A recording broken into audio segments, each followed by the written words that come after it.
Então vai ter um momento em que nós vamos ter que enfrentar isso e travar o piso e recuperar o espaço para os investimentos públicos e para as decisões corretas. Enquanto isso não houver, o teto é indispensável. O teto é como se fosse uma promessa de seriedade, no lugar da própria seriedade na condução dos orçamentos públicos. Muito obrigado, presidente, pela confiança de sempre. Estamos juntos e o Brasil está no caminho da prosperidade muito em breve.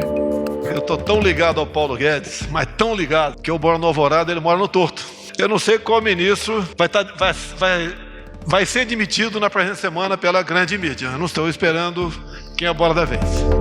Concluo presentes na espécie os requisitos para o deferimento de medida cautelar nos seguintes termos, que é o meu voto. Para deferir a medida cautelar para suspender todo e qualquer ato do Ministério da Justiça e Segurança Pública de produção ou compartilhamento de informações sobre a vida pessoal, escolhas pessoais e políticas, práticas cívicas dos cidadãos, servidores públicos, federais, estaduais, municipais, identificados como integrantes de movimento político antifascista, professores universitários e quaisquer outros que, atuando nos limites da legalidade, exerçam seus direitos de livremente expressar-se, reunir-se e associar-se.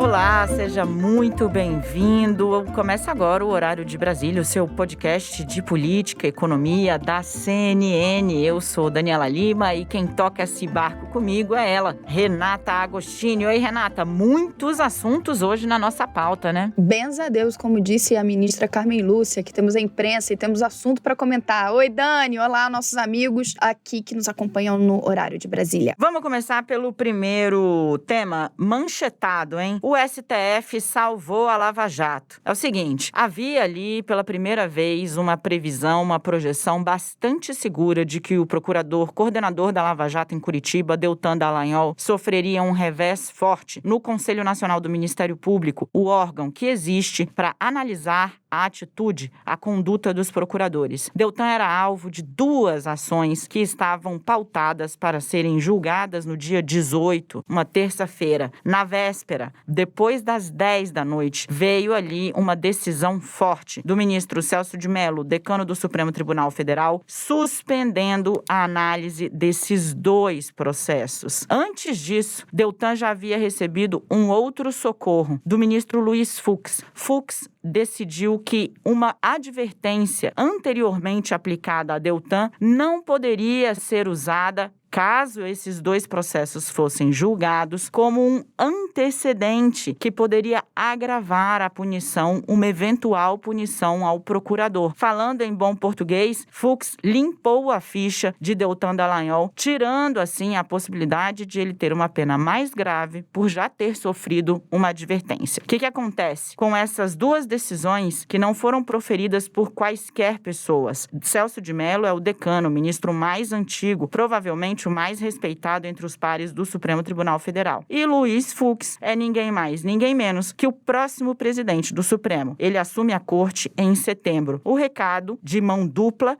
chegou bastante claro no Conselho Nacional do Ministério Público, que decidiu recuar. Havia ali a possibilidade de ser julgado um processo que está há muito tempo na pauta, do ex-presidente Lula contra Deltan Dallagnol, por conta daquele PowerPoint que foi usado por Dallagnol para apresentar uma denúncia contra Lula e que elencava ali crimes que nem sequer depois foram levados ao processo. Lula diz que teve abuso nesse ato. O julgamento desse caso, Lula versus Dallagnol no PowerPoint, já foi adiado 40 vezes. E depois desse recado duríssimo do Supremo, ele foi adiado pela 41ª vez. Ou seja, o Supremo tirou Deltan Dallagnol da forca e deu um respiro à Lava Jato, que vinha sendo alvo de críticas, muitas críticas, inclusive do Procurador-Geral da República, Augusto Aras. Pois é, manchetado então, o jogo virou pesado. A gente tinha todo um clima ali contra a Lava Jato, contra Deltan Dallagnol, mais especificamente. E aí eu faço 2 comentários aqui, um para trás e um para frente. O para trás é, quando veio essa decisão de Luiz Fux, que Dani já lembrou aqui, personagem importantíssimo, porque será o próximo presidente em breve do Supremo Tribunal Federal, muita gente lembrou de parte do material ali publicado pelo The Intercept, no que ficou conhecido como Vaza Jato, em que Deltan falava "In Fux we trust". Essa frase ficou muito famosa famosa, né? Foi repetida muitas vezes. Eles estavam ali, os procuradores, falando sobre o destino de casos no Supremo Tribunal Federal. Comentavam, então, entre eles, de uma conversa com o ministro Fux. E Deltan soltou essa pérola. A segunda parte, aí, prometi, né, pra frente, é como essas sinalizações e como essa decisão de Fux indicam que a Lava Jato pode seguir tendo um apoio robusto no Supremo Tribunal Federal. Com os últimos posicionamentos de Augusto Aras, com ministros da Corte, né, reforçando suas críticas aos métodos da Lava Jato, notadamente, aí vou trazer Gilmar Mendes, mas temos outros, Dani, consegue fazer esse mapa completo aqui para vocês. Havia ali algumas dúvidas de como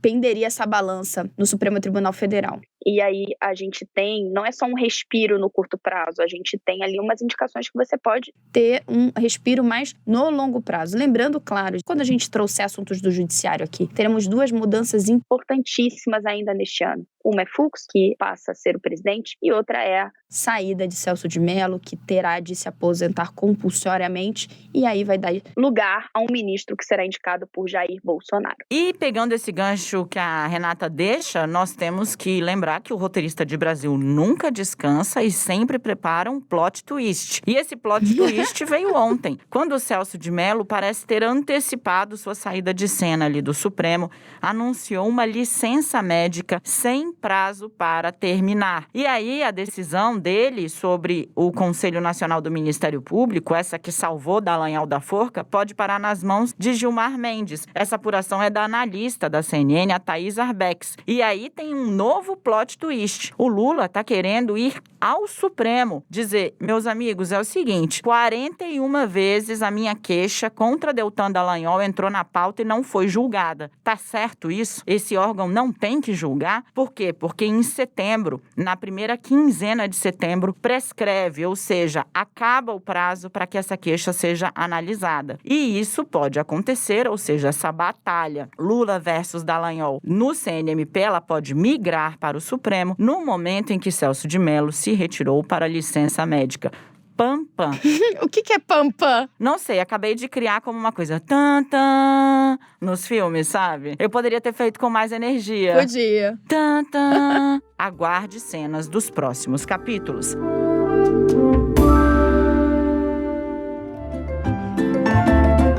Mas a gente vai continuar falando de Supremo. Começou ontem um julgamento muito importante. O Supremo está ali analisando uma queixa contra um dossiê que foi produzido por um órgão do Ministério da Justiça. Ministério da Justiça que tem debaixo de seu guarda-chuva, por exemplo, a Polícia Federal. Esse dossiê mira mais de 570 servidores estaduais e federais que foram classificados pelo Ministério da Justiça como antifascistas e passaram a ser monitorados por essa secretaria do Ministério da Justiça. Esse caso veio a público, foi revelado pelo colunista do UOL, Rubens Valente, e tornou-se um escândalo. De saída, o ministro da Justiça tentou minimizar o caso. Depois viu que ele ia ganhar repercussão política e jurídica. E aí passou a trabalhar para aparar as arestas. O Supremo, a partir do voto da relatora desse caso, a ministra Carmen Lúcia, parece estar disposto a dar um recado muito duro a essas alas do governo que estão flertando com a arapongagem, porque a palavra é essa. A ministra Carmen Lúcia disse o seguinte: não é papel do Estado bisbilhotar sem qualquer motivo aparente a vida de professor universitário, de militante de direitos humanos. Não é papel do Estado. Por que a gente está destacando isso aqui? A gente precisa sempre ter a história no retrovisor para poder olhar para frente com mais clareza. Polícia que atua politicamente, órgão de investigação que atua politicamente, geralmente abre portas para arbítrios muito grandes. E é esse pé nessa porta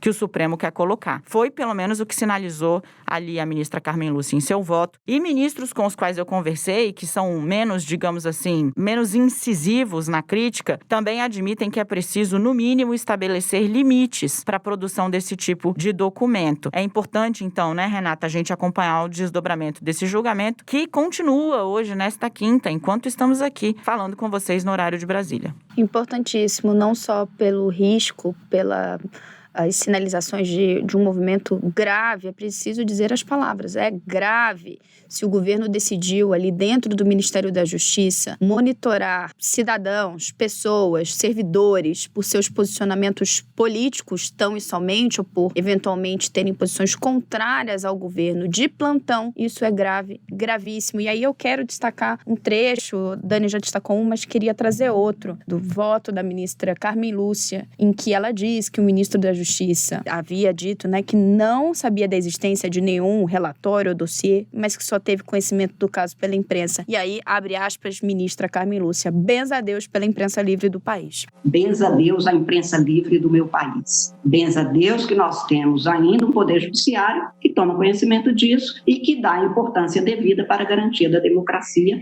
no sentido de a gente verificar do que se trata aqui, o que é e qual a resposta constitucional a ser dada. A fala dela foi muito forte, trechos muito importantes, e trago aqui, eu acho, além do caso em si, um desdobramento. A gente falou há pouco, né, que a gente vai ter essa troca no Supremo Tribunal Federal. E um dos cotados, digamos, ou um dos nomes que é sempre muito comentado, que pode ser o nome de Jair Bolsonaro para suceder Celso de Mello, é justamente o do ministro da Justiça, André Mendonça, que era até pouco tempo atrás advogado-geral da União, substituiu Sérgio Moro no comando da Justiça. E ele começou a sofrer um desgaste muito profundo com esse caso, colocando aí em dúvida a Bolsa de Apostas. É isso, ele foi absolutamente criticado ali de uma forma, olha, poucas vezes eu vi um ministro do Supremo desancando um ministro da Justiça, como Carmen Lúcia fez ontem, com o ministro de Jair Bolsonaro, André Mendonça, não sem razão, porque o ministro ofereceu, ela detalhou no voto 4 versões diferentes para a história desse dossiê. E aí a ministra chegou a ironizar, ela diz, bom, se até hoje ele não consegue admitir com clareza a existência desse dossiê, do que é que nós estamos falando aqui nesse julgamento? Carmen Lúcia preparou um voto muito forte e aí um bastidor. Na véspera mesmo do julgamento, a ministra deu uma ordem para que o Ministério da Justiça entregasse uma cópia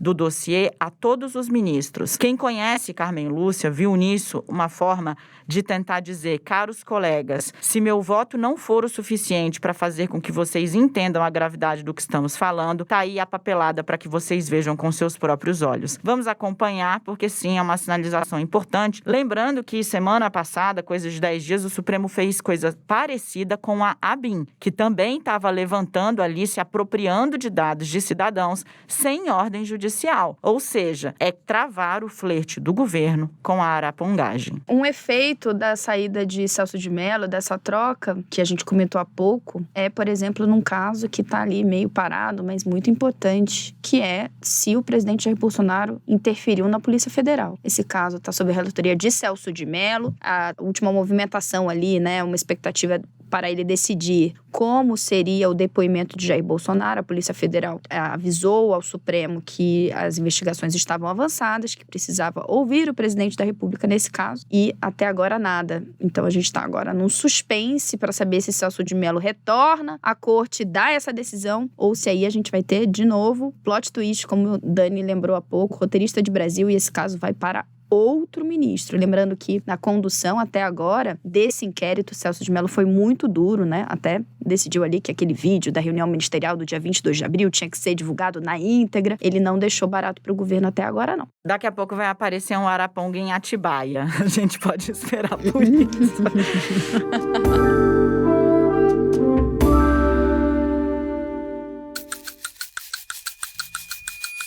Renata Agostini, agora o palco é todo seu. Olha, ontem no 360 a gente fez uma brincadeira. O ministro da Economia, Paulo Guedes, ele tá aí, coitado. Lembra daquele vídeo que foi super gongado nas redes sociais? Trazia um leão meio capenga, meio velho, cercado por hienas, e aí vem um outro leão em socorro dele. Nossa, do Carlos Bolsonaro! Isso parece que foi há 10 anos, tanta coisa que aconteceu desde então. Olha, dá pra dizer que Paulo Guedes hoje tá naquela situação ali do leão que tá meio cercado por hienas, entendeu? Porque o ministro tem uma agenda, tá tentando conter o Congresso, que tem uma ala que gosta de gastar dinheiro, que gosta de ver dinheiro público destinado para obra, para fazer inauguração, especialmente no ano que é ano de campanha, e que 1 em cada 4 deputados vão disputar a campanha para prefeito. Então tem muita gente lá com vontade de ver o quê? De ver a coisa desenrolando, virando ponte, virando creche, virando escola, se a gente pensar aqui nos mais bem intencionados, né? Pois é, aí tem a sala do Congresso gastadora. E aí, para piorar a vida do Paulo Guedes, tem agora uma ala do governo, que também acha que vamos gastar, botar dinheiro, fazer obra, levar o presidente, porque o presidente Jair Bolsonaro começou uma série de inaugurações, e especialmente na região Nordeste, onde ele nunca foi a pessoa mais querida do universo, mas com a questão do auxílio emergencial, o auxílio que colocou R$600 na mão de quem sofreu com a pandemia, ficou desempregado, um trabalhador informal que não pôde trabalhar, e os beneficiários de programas sociais. Isso teve um impacto muito forte na avaliação do presidente Jair Bolsonaro na região Nordeste. A gente vinha falando sobre isso aqui, e pimba, porque aqui escreveu, não leu, o horário de Brasília está sempre no lugar certo, na hora certa. A pesquisa da Datafolha saiu e mostrou que a rejeição ao Bolsonaro desabou no Nordeste. Desabou. Mais de 10 pontos percentuais. Então, assim, o presidente viu que esse negócio de inaugurar a obra e programa social dá resultado eleitoral. Não só no Nordeste, a rejeição do Bolsonaro caiu no Brasil inteiro. Aí, Paulo Guedes, coitado, tá tendo agora que conter a ala gastadora do Congresso e a ala gastadora do governo, que fica ali no ouvido do presidente falando: presidente, olha esse Datafolha, que coisa linda, o senhor bateu o recorde de aprovação. Vamos pensar melhor sobre isso aqui, rever esse plano. Esse negócio de privatizar não está dando muito certo. E essa coisa de conter gastos aí é pandemia, tá todo mundo precisado de alguma coisa. E o presidente parece ter balançado ali. Paulo Guedes entrou em cena na semana passada com um discurso assim matador. Ele falou o seguinte: se nós tentarmos, no ano seguinte, a esse ano, que foi excepcional, seguimos com o padrão de gastos, nós vamos para o caos. E os conselheiros do presidente, que estão aconselhando a pular cerca e a furar teto, vão levar o presidente para uma zona de incerteza, para uma zona sombria, uma zona de impeachment, de irresponsabilidade fiscal. E o presidente sabe disso. Aí falou a palavra, né? Impeachment, e aí todo mundo para olhar, né? Agora, eu queria que vocês prestassem bastante atenção nesse recorte. Estamos em plena pandemia do novo coronavírus, uma pandemia nunca vista antes na história desse país. Nós temos um número trágico, triste, muito, muito, muito lamentável. São mais de 110 mil mortos desde que essa doença chegou no Brasil. Nós temos a economia em frangalhos. Estamos diante do que se projeta ser a maior recessão da história. E o presidente Jair Bolsonaro, que responde pelo governo federal, viu a sua rejeição cair de 44% para 34%. Esse hoje é o percentual dos brasileiros que consideram o seu governo ruim e péssimo. Isso foge completamente, né, Dani, a qualquer cálculo político, inclusive cálculo que muitos faziam no início dessa crise. Sempre tem aquele jargão, né, economia é estúpido, né? Então a economia vai mal, é difícil o governante continuar bem com a população. A gente tem, junto com isso, uma crise sanitária sem precedentes. E esse é o efeito da mudança drástica no comportamento do presidente Jair Bolsonaro. Vocês que nos acompanham toda quinta, vêm acompanhando a gente narrando isso. Mas aqui tá a forma como isso se traduz em capital político. O presidente Jair Bolsonaro parar de dar aquelas declarações toda manhã, cutucando ora o STF, ora o Congresso, ora amigo e ora inimigo. O presidente Jair Bolsonaro se curvar à política, parar para negociar, formar uma base. Tudo isso culmina nesse ponto. O embalo, e aí a Dani lembrou logo de cara, porque ele é de fato essencial, do auxílio emergencial, nesse valor poupudo de R$600. E aí, agora a briga é a seguinte: todo mundo sabe que não dá para manter o auxílio emergencial nesse valor de R$600. O Paulo Guedes está tentando criar um programa para substituir o Bolsa Família, que também não vai ter esse dinheiro, porque o auxílio emergencial custa, atenção, R$50 bilhões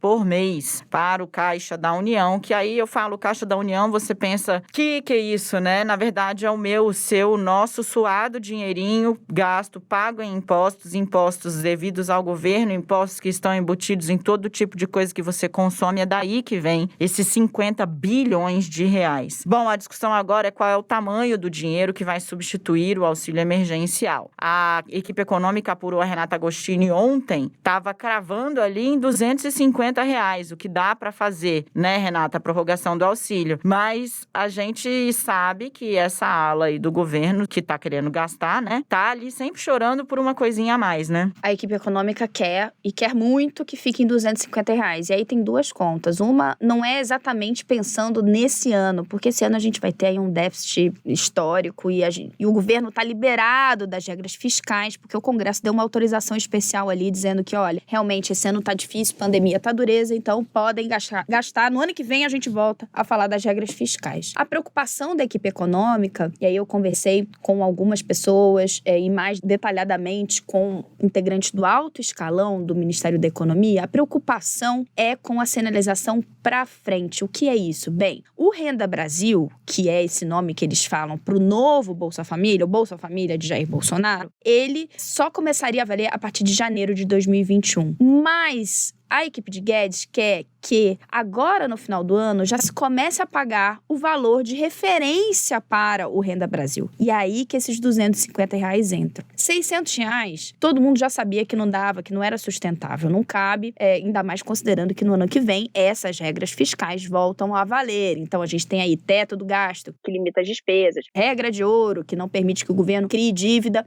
para pagar suas despesas normais, correntes, que a gente chama. Então tudo isso volta a valer. Então o governo sabe que R$600 é impossível. Qual é o problema? Dani deu spoiler. Não é só o Congresso que tá dizendo ali, olha, mas também 250 é muito pouco. O próprio presidente Jair Bolsonaro disse na quarta-feira, num discurso, inclusive, muito elogioso a Paulo Guedes, disse que estava junto com o PG. Agora ele disse, olha, R$200 é pouco, 600 não dá. Sinalizando ali que eles vão chegar num meio termo. Qual meio termo é esse? Aí a política que vai dizer, e nos próximos dias, segundo integrantes do governo. A equipe econômica bate o pé nesse momento em 250. Agora, já tinha batido o pé antes, né, para não ter prorrogação do auxílio. E a gente viu mais 2 parcelas de 600. Então é isso que a gente vai acompanhar nos próximos dias. Bateu o pé e perdeu. Mas ontem o presidente Jair Bolsonaro, como a Renata disse, saiu em socorro ali de Paulo Guedes, depois do ministro ter feito uma declaração bastante simbólica. Ele disse, o presidente Jair Bolsonaro nunca me faltou na confiança. E eu espero também nunca ter faltado a ele. Ou seja, diz ali, eu tenho fé